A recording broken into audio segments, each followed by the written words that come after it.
नमस्कार। प्रतिदिन दैनिक अखबार ऑडियो संपादकीय में आपका स्वागत है। अब हेडलाइन सुनिए। किसानों की स्थिति के वो व्यापक नजरिए से देखें। दैनिक भास्कर।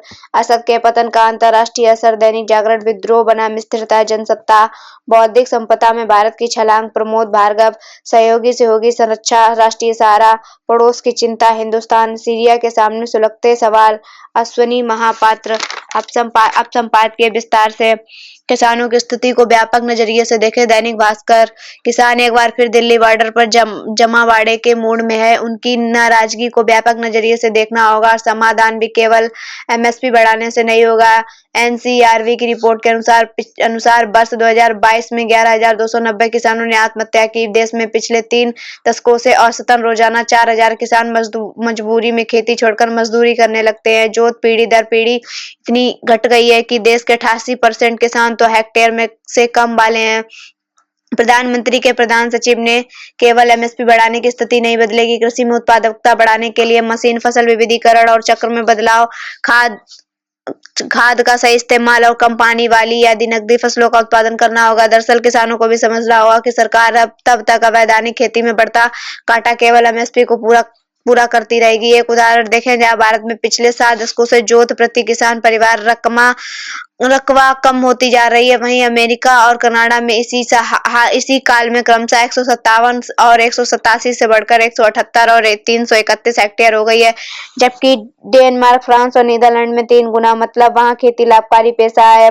एनएसएसओ की रिपोर्ट बताती है कि हाल के दौर में किसानों की आय का बड़ा भाग गैर खेती उपक्रम जैसे पशुपालन, डेयरी, गैर कृषि श्रम से आता है। क्या किसानों को भी मात्र खेती करने के बजाय पशुपालन, डेयरी, कुक्कुट पालन जैसे रोजगार की ओर नहीं देखना होगा? पीएम के प्रधान सचिव ने कहा कि सरकार को भी इनकी आय बढ़ाने पर ध्यान देना होगा। कृषि की प्रति कामगार उत्पादकता अन्य क्षेत्रों में इसलिए काफी कम है क्योंकि इस क्षेत्र में सार्वजनिक या निजी पूंजी निवेश अपेक्षाकृत कम है।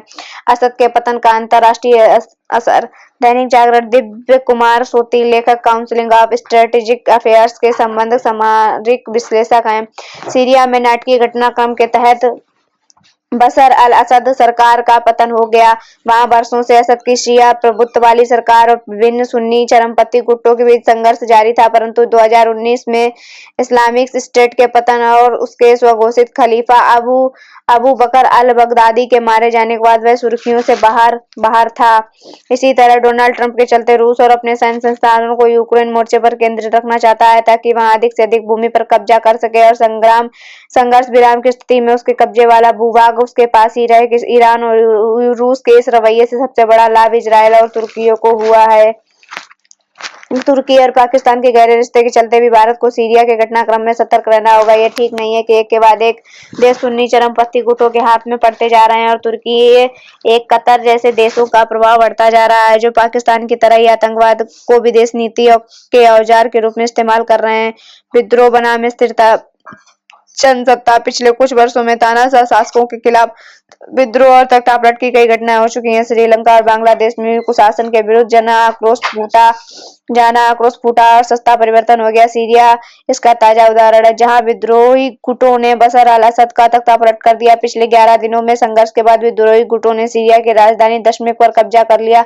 हालांकि असद सरकार ने दमनकारी रवैये, कुशासन और तानाशाही के खिलाफ लोग काफी समय से नाराज थे। करीब 13 वर्ष पहले असद को सत्ता से हटाने की मांग के साथ वहां जन आंदोलन उभरा था, मगर असद उस विद्रोह को दबाने में कामयाब रहे थे। इस बार सीरियाई सेना ने एक तरह के आत्मसमर्पण कर दिया। बिना किसी खून खराबे के विद्रोही गुट हयात तहरीर अल शाम यानी एचटीएस ने आसानी से दमिश्क पर कब्जा कर लिया। सीरिया में विद्रोह की चिंगारी तभी फूटी थी जब कई अरब देशों में तानाशाहों के खिलाफ जन आक्रोश भड़का था, जिससे अरब स्प्रिंग कहा जाता है। अब सीरिया में तख्तापलट का बड़ा कारण रूस और ईरान का मदद से हाथ खींच लेना माना जा रहा है। हालांकि सीरिया में विद्रोह की गुट कामयाबी पर एक बड़े हिस्से में खुशी जताई जा रही है।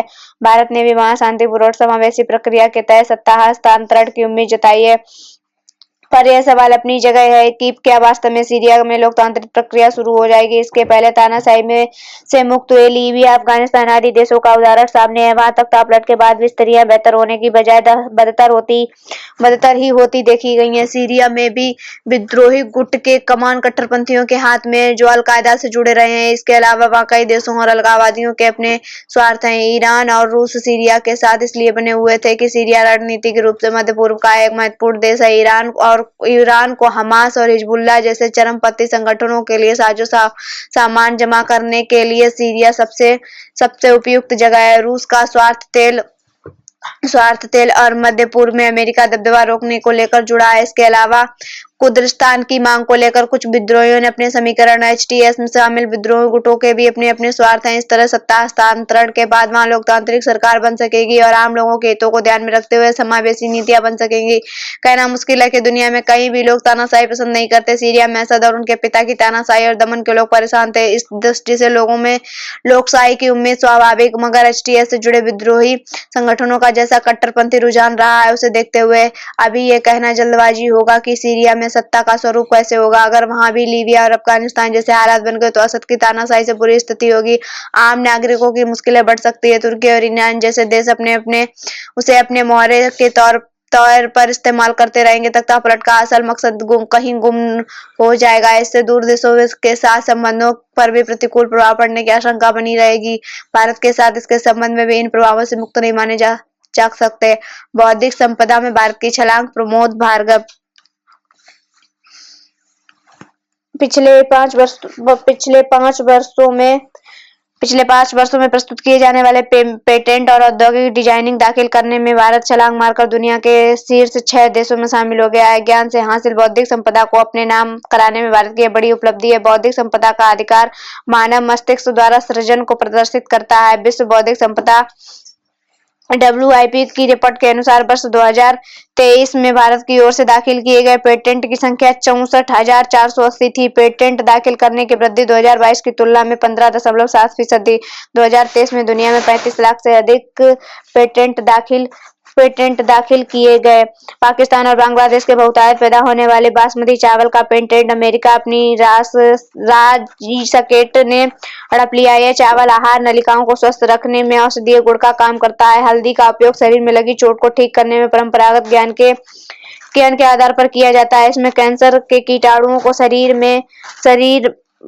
में पनपने से रोकने की क्षमता भी है। मधुमेह और बवासीर में हल्दी असर करने वाली औषधि के रूप में इस्तेमाल होती है। कोरोना काल में विषाणु के असर को खत्म करने के लिए करोड़ों लोगों ने इसे दूध में मिलाकर पिया था। हैरत यह है कि इसका भी पेटेंट अमेरिका कंपनी ने करा लिया था, लेकिन इसे चुनौती देकर भारत सरकार खारिज करा चुकी है। इस परिप्रेक्ष्य में यह गर्व की बात है कि भारत पेटेंट दाखिल करने की दिशा में बढ़ रहा है। सहयोगी से होगी संरक्षा। राष्ट्रीय सहारा।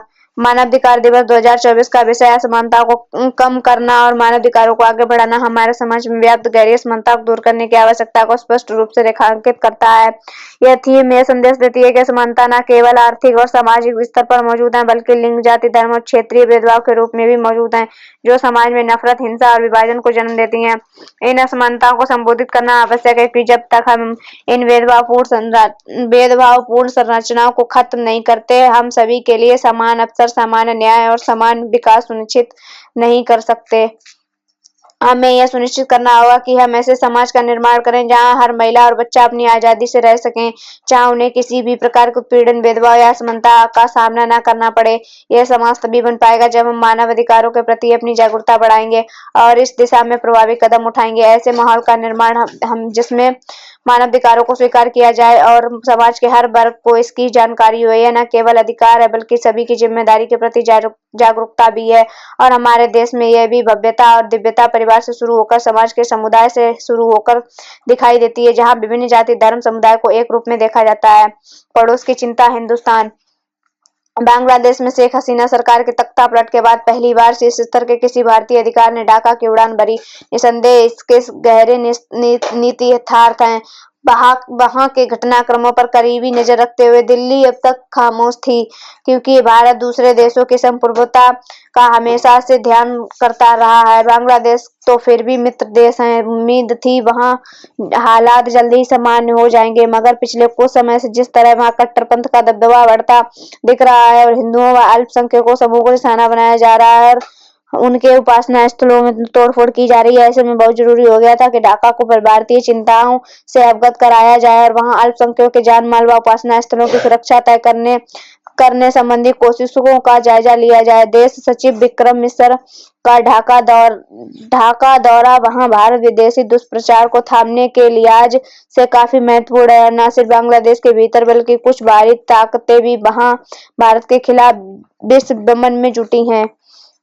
अंतर्राष्ट्रीय कूटनीति में ऐसे अवसर अक्सर पाते हैं जब राष्ट्रों को अपने हितों में आलोक में रिश्तों को पुनर्परिभाषित करने की जरूरत पड़ती है और वे करते हैं। बांग्लादेश के उद्यम में भारत की भूमिका न केवल बांग्लादेशियों से छिपी है और न ही दुनिया से, इसलिए ऐसा नहीं है कि भारत में अपने साथ ऐतिहासिक रिश्तों को वहां के आम आवाम ने बिल्कुल बिसरा दिया है। आज भी वहां फरहाद मजहर जैसे कई बुद्धिजीवी हैं जो मोहम्मद यूनुस की कारगुजारियों की खुलकर आलोचना कर रहे हैं, इसलिए वहां की महजबी अदावत को केंद्र में रखकर कटु प्रतिक्रिया करने के बजाय बंगाली अवाम को पाकिस्तानी जुल्म व ज्यादतियों को याद दिलाने की जरूरत है। साथ ही अंतर्राष्ट्रीय मंचों से वहां जल्द से जल्द निष्पक्ष चुनाव करने की दबाव बनाने की जरूरत है ताकि लोकतंत्र की वापसी हो सके। ज्यादा लंबी अवधि तक कार्यवाहक सरकार बनी रहे तो इसे पाकिस्तान बनते देर नहीं लगेगी। भारत उपमहाद्वीप के हित में यही है कि ढाका में जल्द से जल्द एक लोकप्रिय सरकार कायम हो जो उसे कट्टरपंथ के बजाय लोकतंत्र के रास्ते पर आगे ले जा सके। सीरिया के सामने सुलगते सवाल। Ashwini Mahapatra, professor, JNU।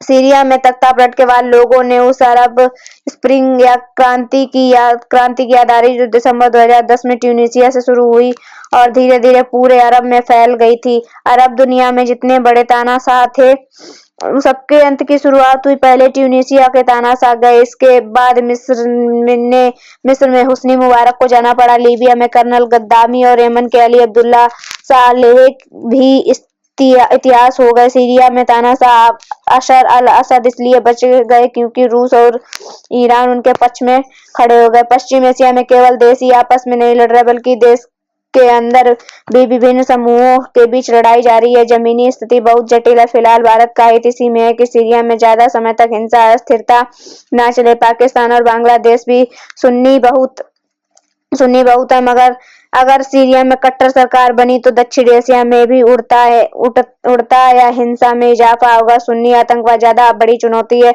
Asia या दक्षिण एशिया में अगर कहीं भी हिंसक इस्लामी एजेंडा चलता है तो भारत के लिए ही नहीं सऊदी अरब जैसे अपेक्षाकृत उदारवादी इस्लामी देशों के लिए भी खतरा है। धन्यवाद।